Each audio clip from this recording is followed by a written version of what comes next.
지난 시간 러시아가 체첸을 침공하면서 벌어졌던 전투에 대해서 이야기를 나눠봤습니다. 러시아는 군사 대국이었지만 제대로 준비되지 않은 전투로 인해 수많은 피해를 입었었던 바 있습니다. 하지만 준비된 전투에서는 상당한 효과를 거뒀었죠. 오늘은 미군의 전투를 살펴보도록 하겠습니다. 팔루자 전투인데요. 오늘 이야기 들려주실 두 분 인사드리겠습니다. 방종관 센터장님, 태성호 기자님 나오셨습니다. 안녕하세요. 안녕하세요. 안녕하세요.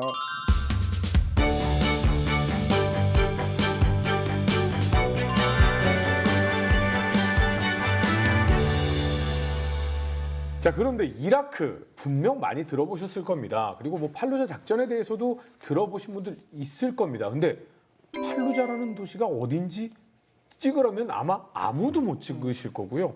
그게 뭐 하는 곳인지 뭐 사실은 전혀 모르겠습니다. 그렇죠. 그래서 팔루자 전투는 2004년도에 발생을 합니다. 그걸 이해하기 위해서는 2003년도부터 조금 상황을 이해하고 팔루자 지역을 알아볼 필요가 있습니다. 이라크 전쟁은 2003년도 3월 20일 날 지상작전이 시작이 됩니다. 네. 그리고 4월 9일 날 바그다드가 함락이 되죠. 실질적으로 아주 짧은 기간 내에 성공적으로 이제 그 이라크 지역을 점령한 것이 됩니다. 그런데 5월 1일 날 부시 대통령이 그 링컨 항공모함에서 승리를 선언하죠. 그 후부터 이제 2003년도 후반부터 상황이 꼬여가기 시작합니다. 원래 군사작전이 끝나면 그 다음에 안정화작전이라 그래서 필요하다면 민간인들 구호 활동도 하고 뭐 이라크의 어떤 군사작전 능력 이런 것들을 채워서 스스로 이제 나라의 치안과 국방을 할 수 있는 준비를 갖춰줘야 되는데 그 과정이 제대로 순탄하지 못했죠. 그리고 2004년도가 되면 이제 서서히 이라크 국민들의 불만이 이제 높아지기 시작합니다. 그래서 2004년도 여론조사를 한 거 보면은 미군들이 이라크를 상대로 군사작전을 한 것이 이라크를 더 불행하게 만들었다. 이렇게 여론조사에 나오는 비율이 한 60% 이상이 넘어갑니다.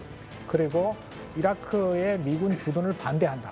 이것도 거의 한 60%가 됩니다. 뭐 실업률은 보면은 이미 이제 60% 거의 경제가 제대로 안 돌아가니까 그러면서 이제 점점 불만이 고조되는데 그 불만이 고조되는 중심이 어디냐면 저 순위 삼각지대입니다. 순위 삼각지대라는 의미는 뭐냐면은 이라크의 순위파가 주로 거주하던 지역을 점으로 연결하니까 삼각형이 된 겁니다. 저 지역이 후세인 정권의 지지 기반이었던 거예요. 제일 위쪽에 있는 도시가 티그리트라는 도시고요. 네. 왼쪽에 서쪽에 있는 지역이 라마디, 그리고 맨 오른쪽에 있는 삼각점의 오른쪽에 있는 지점이 바쿠바라는 도시인데요. 이 밑에 부분에 이게 직선 밑변에 해당되는 라마디와 바쿠바 사이에 바그다드가 있고 그 바그다드로부터 서쪽으로 한 70km 지점에 이제 팔루자가 있는 겁니다. 인구는 한 20만에서 30만 정도 된다고 보시면 되고 그걸 거쳐서 시리아와 요르단 쪽으로 지나가기 때문에 예로부터 그 지역이 이제 교통의 요지이기 때문에 굉장히 이제 주목받는 도시 중에 하나였고 그 지역에 불만이 점점 정대되고 그 지역에 이제 반군 세력들이 집결하면서 심지어는 테러리스트 흔히 많이 유명한 뭐 알자르카위, 알카에다 일부 분파에 해당되죠. 이런 테러리스트들까지 그 지역에 이제 집결을 하면서 더 이상 군사작전을 통해서 안정화시키지 않으면 불가능한 상황이 돼버린 거죠. 그것이 결국은 2004년도 한 4월 달 정도 그 시점이 되겠습니다. 이 이슬람 극단주의자들까지 다 가담이 되는. 네, 다 모여드는 거죠. 근데 그 사건이 2004년 3월 31일 날 벌어집니다. 미국군 1보병사단 1공병대대가 미 82 공수사단과 민간 군사기업 블랙워터가 주로 사용하는 보급로 지역을 청소 작전을 하는 그 사이에 당시 기준으로는 가장 큰 폭발량의 IED가 폭발을 합니다. 그러면서 5명의 이 중대원들이 전사를 하게 되죠. 그리고 같은 날 이라크 반군이 미군 식자재 군납을 담당을 하는 민간 군사기업 ESS의 보급 트럭 이 호송대를 공격을 하게 돼요. 4명의 블랙워터사 직원이 사살을 당하고 그리고 사살한 직원들을 그냥 뒀으면 좀 모르는데 불을 지르고 차에 끌고 다니고 심지어 유프라테스 강 다리가 있거든요. 네. 그 다리에 걸어뒀어요.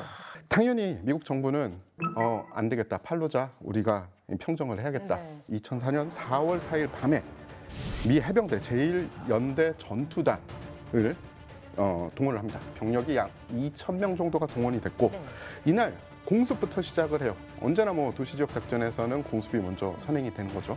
그래서 공습을 하고 이 공습으로 이제 내체 가옥이 무너지게 됩니다. 그리고 밤새 전 도시에서 산발적인 총격전이 벌어지게 되는 겁니다. 그리고 미군에서는 보급로가 계속 공격당하게 둘 수 없다는 그런 대의 명제가 있었던 거죠. 그래서 공격이 2004년 4월 4일에 시작됐잖아요. 4월 5일 아침까지 공격 부대가 주요 지점을 대부분 점령을 합니다. 이 주요 도로와 라디오 방송국 등 거점을 확보를 하게 돼요. 네. 굉장히 빠르게 작전을 전개를 한 거죠. 그리고 도시 자체, 팔루자 자체를 완전히 외부와 차단합니다. 공세를 해버린 거죠. 3일간 전투를 진행을 하면서 미군은 도시의 주요 지점 25%를 다 장악을 하게 돼요. 5월 1일 미 해병대 제1해병원정군 사령관인 제임스 코네이 해병 군장이 작전 종료, 우리가 평정을 했다라고 발표를 하게 되고 작전 지역을 CIA에서 그때 당시에 굉장히 공들여서 키우던 병력이 있습니다. 바로 순위파 팔루자 여단이라는 병력들이 있어요. 예. 그래서 그 여단들에게 이제 니네 지역은 니네가 지켜. 그러면서 책임 구역을 인계를 하고 병력들은 빠지게 되는 거죠. 근데 사실상 전쟁에 있어서 민간인은 피해를 보면 안 되는 존재들이잖아요. 맞습니다. 그렇게 해서 1차 팔루자 전투에서 미군 전사자가 27명이 발생을 네. 했고요. 전투 중에 사망한 이라크인들은 대략 이 기록마다 약간씩 상이한데 800여 명이고요. 그리고 사망한 이라크 민간인이라고 추정되는 인원들이 약 500명에서 600여 명 정도 된다라는 기록이 있고, 그러니까 역산을 해보면은 한 200여 명 정도의 이 전투원들은, 그러니까 반군은 200여 명 정도였다라고 볼 수 있는 거죠. 그 약 30%의 반군을 잡기 위해 60~70%가 넘는 그러니까요. 민간인이 희생이 된 느낌이네요. 그렇죠. 1차 팔루자 작전에 대해서 미군들은 대체로 긍정적으로는 평가하지 않습니다. 그 1사단이 들어갔지만은 병력이 뭐 2,000명밖에 안 들어가고요.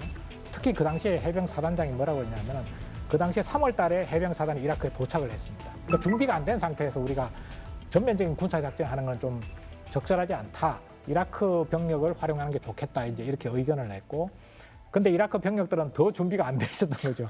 그래서 이라크 병력들 투입하다 보니까 뭐 전투 거부 현상도 나타나고 이탈도 나타나고 반군에 가담하고 이런 현상이 발생했고, 반면에 반군들은 꽤 그래도 조직적으로 막 SNS를 활용한다든가 뭐 이런 식으로 해서 1차 팔루자 작전은 대체로 그렇게 성공적이지는 못했다. 이런 평가가 있습니다. 네. 이런 상황인데 2차 전투가 또 벌어집니다. 어떤 이유 때문일까요? 예, 1차 팔루자 전투 후에 아까도 말씀드렸지만 신설된 부대가 팔루자의 이 치안을 맡게 됐죠. 네. 바로 팔루자 여단이라는 그런 부대인데, 문제는 뭐냐면 여단장이 사담 후세인 세력에 가담을 했다라고 해서 여단장이 교체가 됩니다. 9월에 이르러서는 병력들의 대부분이 벌써 이제 성전주의와 이 민족주의 반군에 가담을 해버려요. 그야말로 고양이한테 생선을 맡기는 느낌이네요. 예, 그래서 병력이 없어졌다라고 보시면 됩니다.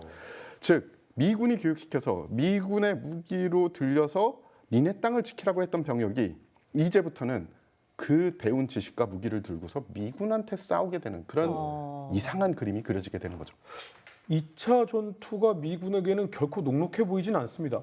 그렇죠. 이제 준비 단계와 계획 단계를 보면 1차 팔루자 작전 때보다 훨씬 더 철저하게 준비를 합니다. 네. 그러니까 병력을 보면은 1차 팔루자 작전 때는 2,000명 정도 투입했다고 말씀을 하셨는데 2차 팔루자 작전 때는 해병 1사단 전체가 투입됩니다. 병력이 13,000명 정도 되고요. 영국군도 2,000명이 더 들어갑니다. 그럼 15,000명. 예. 이라크 치안군, 이라크 현지 병력들 3,000명 해서 실질적으로는 당시에 팔루자 지역에 있는 반군이 한 4,000명 정도로 본다면은 거의 한 5대1 정도, 5대1 정도의 우세한 병력을 이제 투입하기 시작을 합니다. 또 해병 1사단의 입장에서는 이제 3월 달에 이라크 지역에 도착했지만은 1차 팔루자 작전도 한번 하면서 교훈을 얻었고, 네. 그다음에 이제 8월 달에 바그다드 근처에서 또 작전을 합니다. 나자프 지역이라고 그러는데요. 그쪽에서 작전하면서 또 소규모 전투를 치러봅니다.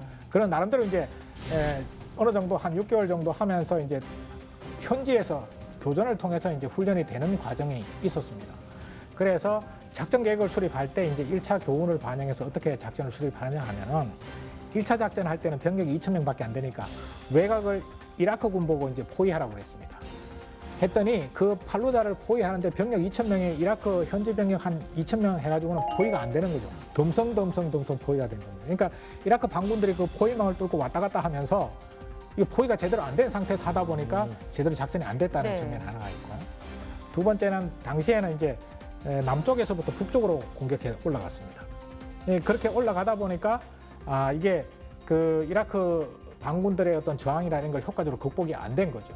세 번째는 그래서 이번에는 위에서부터 북쪽에서부터 남쪽으로 공격하겠다. 기만 작전을 반드시 해야 되겠다라는 교훈을 얻었고, 민간인들을 소개를 안 시켰습니다. 민간인들을 다 이제 전단이라든가 이런 방송을 통해서 자 군사 작전이 되니까 팔로자 지역에서 철수 이탈하십시오. 이렇게 방송을 통해서 민간인들을 빼내야 되거든요. 네. 1차 팔로자 작전 때는 그거 없이 들어갔단 말입니다. 그러니까 민간인들 피해가 계속 늘어나니까 그렇죠. 야 이거 안 되겠다. 방송을 통해서 전단을 막 뿌려가지고 다 빼냅니다. 지도를 보시면은 저 팔로자 지역의 왼쪽에 보면 저게 이제 강이 있지 않습니까? 저게 네. 유프라데스 강인데요.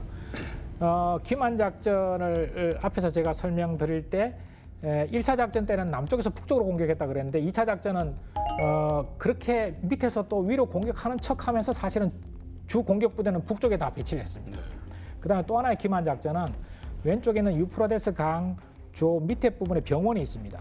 저 병원을 11월 7일 날 기습적으로 점령을 합니다. 그러니까 해병 1개 대대 이라크 현지 병력을 해서 병원을 점령하는 조치를 취하는데 저 배경이 뭐냐 하면은 이게 병원에 막 민간인들 사상자 이런 것들을 실려오면은 반군들이 그걸 SNS에 올려가지고 막 그 심리전을 하는 겁니다. 그걸 방지하기 위해서 첫 번째.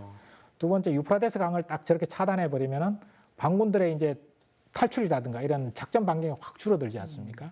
그래서 11월 7일 날 저 지역을 먼저 점령하게 되는 겁니다. 그리고 11월 8일부터 이제 화력을 동원해서 주요 지점을 타격을 하기 시작하는데 12시간 동안 공군력, 포병을 통해서 막 집중 타격을 합니다. 그런데 어디를 타격했느냐? 저 팔로자 지역의 남쪽 지역을 중심으로 막 타격을 했습니다. 네. 기만 작전을 하는 거예요. 기만 작전하기 위해서. 네. 반군들은 남쪽에서 지난번처럼 남쪽에서 또 오겠네. 그리고 이제 남쪽에 딱 준비를 하고 있었던 예. 겁니다. 그런데 8일 날 저녁에 밤에 북쪽에서부터 기갑 부대를 앞세우고 미군들이 팍 공격해 들어온 겁니다. 야시 장비를 가진 군대는 야간 작전이 훨씬 유리합니다. 이번에 저기 이스라엘 군도 가자 지구 들어갈 때 야간에 처음에 들어갔지 않습니까? 그것은 야시 장비를 가지고 있기 때문에 유리하기 때문에 야간에 들어갑니다.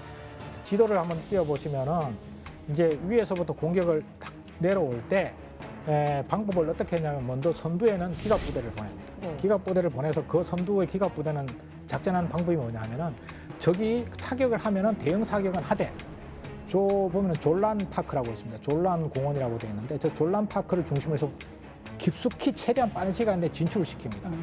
그 다음에 미군 보병 부대들이 뒤따라가면서 소탕 작전을 하고 이라크 보병 부대들이 또 뒤따라가면서 또 2차 소탕 작전을 하고 이렇게 해서 8일날 공격을 야간에 시작했다 그러지 않습니까? 네. 9일날 오후가 되면 저 중간에 페이즈 1 라인이라고 해서 프렌이라고 이 중간에 통제선이 있습니다. 그게 페이즈 1 라인 프렌이라고 되어 있는데 네. 저기까지 불과 한 18시간 만에 도시의 반을 점령하죠. 병력이 기습을 받은 겁니다. 네. 와.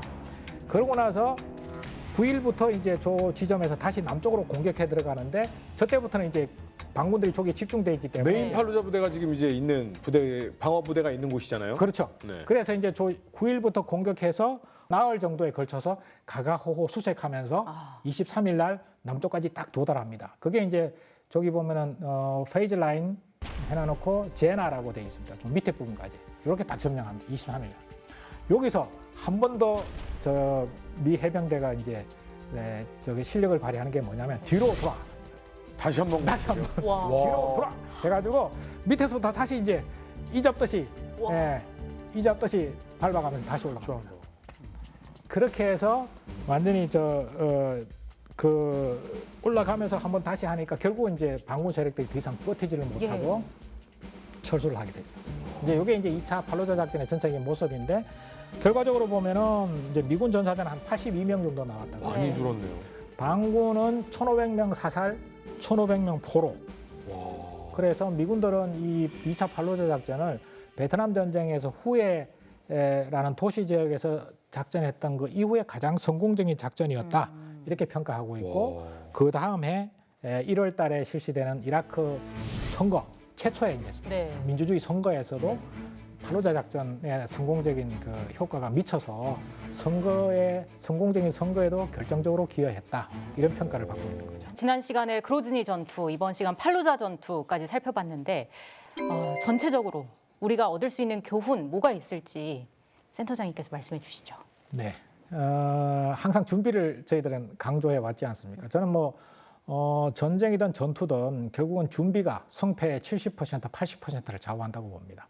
결론적으로 말씀드리면은 준비된 도시지역 작전은 2차 팔루자 작전이 될 수 있고 준비되지 않은 전투는 1차 일 차 그로즈니 전투. 체첸 그로즈니 전투가 될 수밖에 없다. 예. 이런 측면에서 도시지역 작전에 대한 더 많은 준비 이런 것들이 필요하다고 생각합니다. 제가 교육을 나갈 때 가장 많이 질문을 받는 것 중에 하나가 바로 이런 겁니다. 미래는 어떻게 될까? AI 도입되고 있고 유무인 복합 전투 체계가 도시 지역 작전에도 들어올 겁니다. 그거는 지금 벌써 진행이 되고 있어요. 그렇게 되면은 병력들 중에 많은 분들이 이렇게 물어봐요. 그러면 예전처럼 우리가 총 쏠 필요가 없지 않습니까? 로봇가 다 해줄 텐데. 아닙니다. 로봇가 하는 일이 늘어난 거고 일반 군인들이 해야 되는 임무는 전통적인 임무와 동일합니다. 군 자원은 한 번 없어지면, 한 번 손실이 되면 다시 보충하기가 힘들어요. 그래서 정부에서 군에 대해 이들이 정말 실전적인 강군이 될 수 있도록 많은 지원을 해야 된다고 생각을 합니다. 로봇가 좀 지나면 다 해주지 않겠습니까? 라고 하시는 만약에 의견이 있는 분께는 그런 말씀을 드리고 싶습니다. 내일 밥 먹을 거 오늘은 왜 밥 먹습니까? 네, 그럼 굶어 죽습니다. 그리고 남에게 돈으로 국가의 안보를 사려고 한 역사상 모든 국가는 멸망했습니다. 그건 절대로 이루어지지 않는 일이다. 라는 말씀을 드리고 싶습니다. 다음에는 저희가 조금 더 흥미로운 주제를 가지고 돌아오도록 하겠습니다. 시청해주신 여러분 감사합니다.